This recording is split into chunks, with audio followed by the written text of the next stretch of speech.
ഇത് എന്തുകൊണ്ട് വരുന്നു, ഇതിൻ്റെ കാരണങ്ങൾ.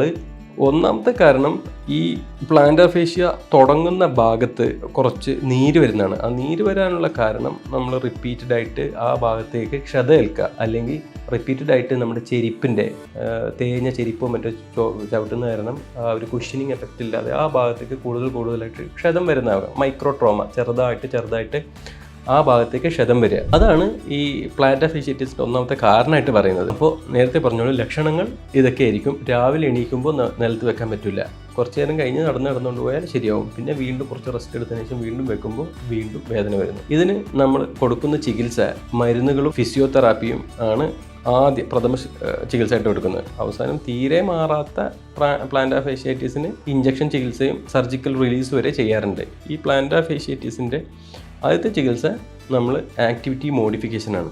നമ്മൾ ഓൾറെഡി ചെയ്യുന്ന, ചിലപ്പോൾ നടക്കുന്ന ആളാണെങ്കിൽ ഷൂ കുറേ കാലമായിട്ട് മാറ്റിയിട്ടുണ്ടാവില്ല, നടന്നുകൊണ്ടിരിക്കുന്ന ആളാണെങ്കിൽ ചെരിപ്പ് തേഞ്ഞിട്ടുണ്ടാവും, അതൊന്നും മാറ്റി പിടിക്കാൻ പറയാം. ഫിസിയോതെറാപ്പിയിൽ സ്ട്രെച്ചിങ് ആണ്. ഈ പ്ലാന്റർ ഫേഷ്യാറ്റിൻ്റെ കാലിൻ്റെ ഉപ്പൂറ്റി മുതൽ മുൻഭാഗം വരെയുള്ള പ്ലാന്റർ ഫേഷ്യ സ്ട്രെച്ച് ചെയ്തെടുക്കുക. ഇതിന് പല സ്ട്രെച്ചിങ് രീതികൾ നമ്മൾ പറയാറുണ്ട്. സ്റ്റെപ്പിൻ്റെ സൈഡിൽ നിന്നിട്ട് കാൽപാദം താഴോട്ട് വരുന്ന രീതിയിൽ സ്ട്രെച്ച് ചെയ്യാൻ പറയാം. ബോട്ടിൽ വെച്ചിട്ട് ഉരുട്ടിയിട്ടുള്ള സ്ട്രെച്ചിങ് കാര്യങ്ങൾ പറയാറുണ്ട്.